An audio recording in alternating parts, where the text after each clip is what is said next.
देखो हम लोगों ने कल सेट्स चैप्टर चालू कर दिया है। Okay, method of writing sets. Sets लिखने के दो मेथड्स है। सेट्स लिखने के कितने मेथड है? दो मेथड है। पहला है लिस्टिंग मेथड और roster method. Listing method, roster method मतलब नाम अलग है, लिखना सेम। ओके, ये एक ही मेथड है।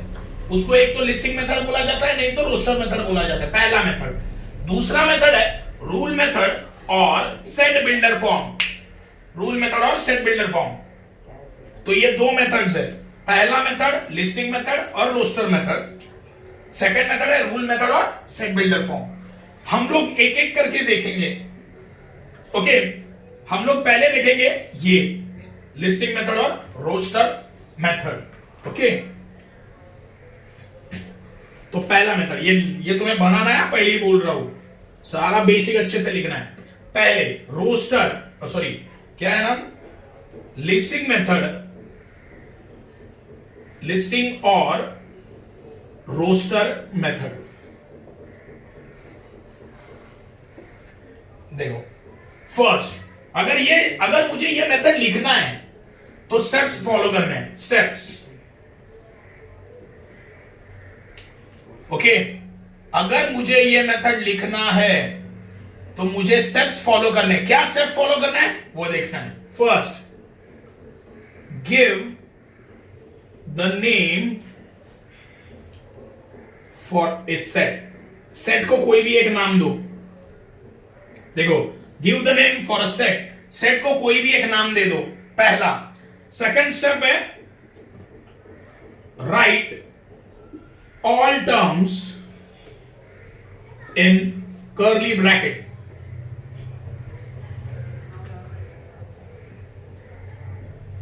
देखो, मुझे अगर लिस्टिंग मेथड और रोस्टर मेथड है ना, ये मेथड मैं सिखा रहा हूं, पहला मेथड सिखा रहा हूं, लिस्टिंग और रोस्टर मेथड, तो इसमें लिखना कैसे है स्टेप्स दिए हैं मैंने। पहला, give the name for a set, set को मुझे एक नाम देना है। Second, right all the terms in a curly bracket, curly bracket के अंदर सारे टर्म्स को मुझे लिखना है। एग्जांपल देता हूं, इसका एक example.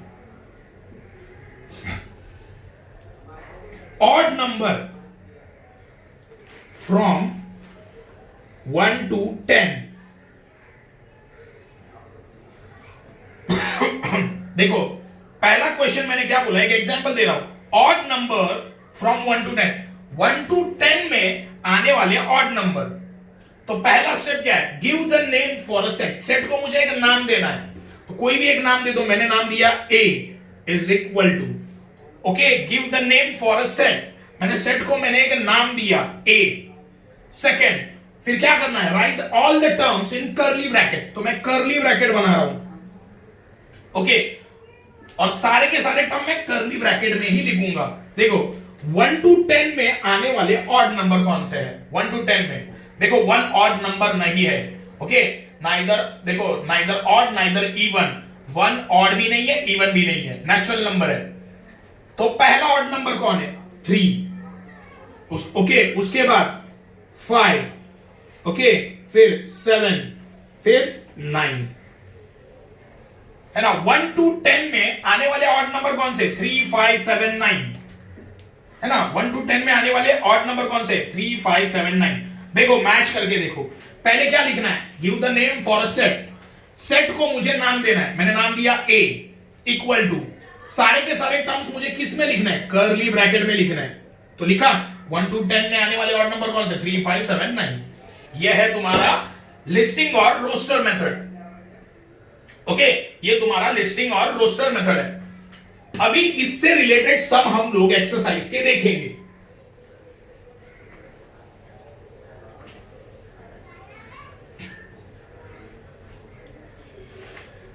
Okay, exercise 1.1 question number 1। Question number 1 क्या है देखते हैं। Write following sets in roster form. देखो रोस्टर बोला है, देखो एक तो तुम्हें लिस्टिंग बोलेंगे, नहीं तो रोस्टर बोलेंगे, सेम। ओके, पहला set of even numbers, even numbers, okay, even number का सेट। ओके, तो पहला स्टेप, सेट को नाम दे दो, मैंने नाम दिया a इज इक्वल टू, किसमें लिखूंगा, कर्ली ब्रैकेट में। इसमें बोला है इवन नंबर का सेट, तो इवन नंबर कहां से स्टार्ट होता है, 2 से। 2, 4, 6, 8, देखो dot dot dot dot dot dot, and नहीं होगा। Set of even numbers infinite है, जिसको कोई भी एंड नहीं है। ओके, यहाँ पे कोई ऐसा कंडीशन नहीं दिया 1 to 20 के इवन नंबर लिखो, ऐसा दिया है क्या, नहीं। यहाँ पे सीधा बोल दिया सेट ऑफ इवन नंबर्स। तो इवन नंबर तो बहुत सारे जो खत्म नहीं होते, तो मैंने स्टार्टिंग के लिखे 2, 4, 6, 8 dot dot dot curly bracket, खत्म। क्वेश्चन नंबर 2 है set of even prime numbers from 1 to 50। Okay, तो पहला सेट, सेट को मुझे क्या नाम देना है, नाम देना है, मैंने कोई भी नाम दे दिया, ए, कर्ली ब्रैकेट में लिखना है। मैंने कल ही तुम लोगों को बताया था वर्ल्ड में सिर्फ एक ही इवन प्राइम नंबर है, वो है 2, तो आंसर है ओनली 2 और कर्ली ब्रैकेट खत्म।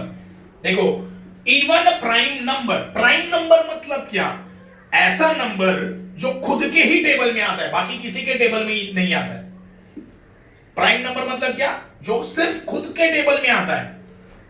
लेकिन यहां पे बोला है इवन प्राइम नंबर। इवन मतलब देखो 2 एक इवन नंबर है, 2 क्या है, इवन नंबर, और वो प्राइम भी है। प्राइम मतलब देखो 2 सिर्फ खुद के टेबल में आता है, इवन भी है और सिर्फ खुद के टेबल में आ रहा है, मतलब वो प्राइम भी है।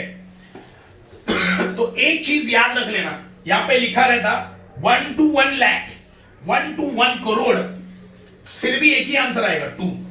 Set of even prime number, okay, world में सिर्फ एक ही इवन प्राइम नंबर है, वो है 2, ये तुम्हें याद रखना है। ये हुआ question number 2। Next question number 3, set of negative integers। देखो, मैंने कल ही तुम्हें बताया था इंटीजर्स के बारे में। इंटीजर्स क्या होता है, आई है ना, इज इक्वल टू, ऐसे यहाँ पे 0 होता है, यहाँ पे -1, -2, -3 डॉट डॉट डॉट, और यहाँ पे 1, 2, 3 डॉट डॉट डॉट, ऐसे ये होता है इंटीजर। ओके, अभी मेरा देखो पहला स्टेप, पहले नाम दो सेट को, दिया आई, कर्ली ब्रैकेट ओपन। यहां पे बोला है नेगेटिव इंटीजर्स चाहिए, यहां पे क्या चाहिए, ओनली नेगेटिव। पॉजिटिव बोला है क्या, नहीं, तो -1, -2, -3 तो लिखूंगा -1, -2, -3 dot dot dot dot dot. Okay, infinite है, ये खत्म नहीं हो सकता, इसमें कोई देखो रेंज नहीं दिया है, सीधा बोल दिया नेगेटिव इंटीजर्स। नेगेटिव इंटीजर्स कहां से स्टार्ट होंगे, -1, -2, -3 डॉट डॉट डॉट, क्यों, आगे तलक चला जाएगा, जिसको कोई भी एंड नहीं है। ऐसा लिखा है क्या, -1 to -50 कितने हैं लिखो, ऐसा कोई कंडीशन दिया है क्या, है ना, नहीं दिया है।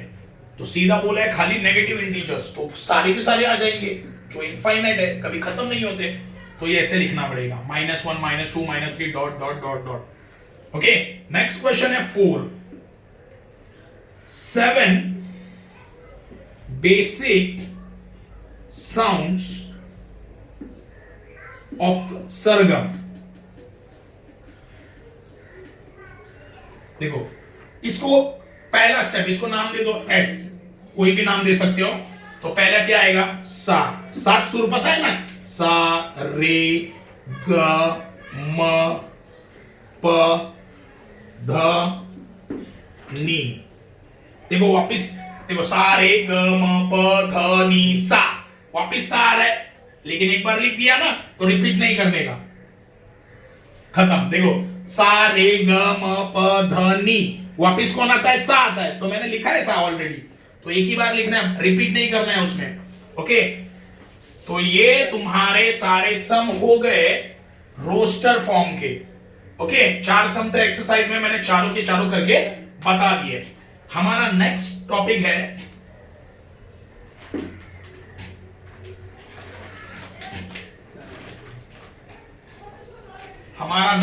है सिंबॉलिक रिप्रेजेंटेशन, सिंबॉलिक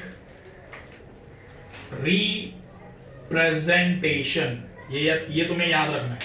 देखो एक एग्जांपल देता हूं। वन,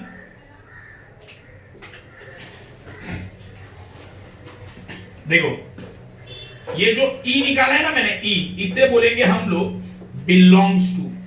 इसका मीनिंग होता है बिलोंग्स टू,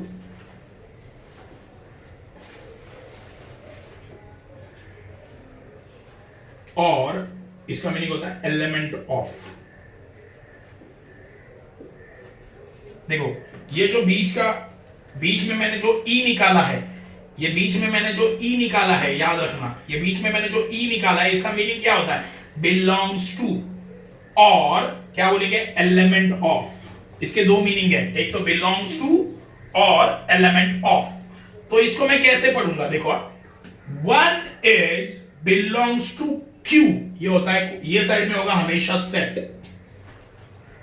याद रखना, यहां पे जो भी देंगे ये होगा सेट। यहां पे कोई भी एक सेट ही होगा, याद रखना। तो अभी पूरा पढ़ो, one belongs to set Q. याद रखना है, ये साइड में, राइट साइड में हमेशा सेट होगा। क्या होगा? सेट होगा। राइट साइड में हमेशा सेट होगा। तो देखो, one belongs to set Q, या one is element of set Q, है ना? दो तरीके से बोल सकते हो। देखो पहले दोनों यूज करके देखते हैं। One belongs to set Q, second method से कैसे आएगा? मतलब second, one is element of set Q. समझे? देखो मैंने दोनों यूज करके बताया, सिंपल है। अगर ऐसा होता तो देखो, अगर ये ई लिखा है और उसके ऊपर मैंने ऐसा लाइन मार दिया, देखो इस दोनों करके देखते हैं। चलो, नो इश्यू। ये एक एग्जांपल मैंने दिया, अब ये साइड में दूसरा देखते हैं।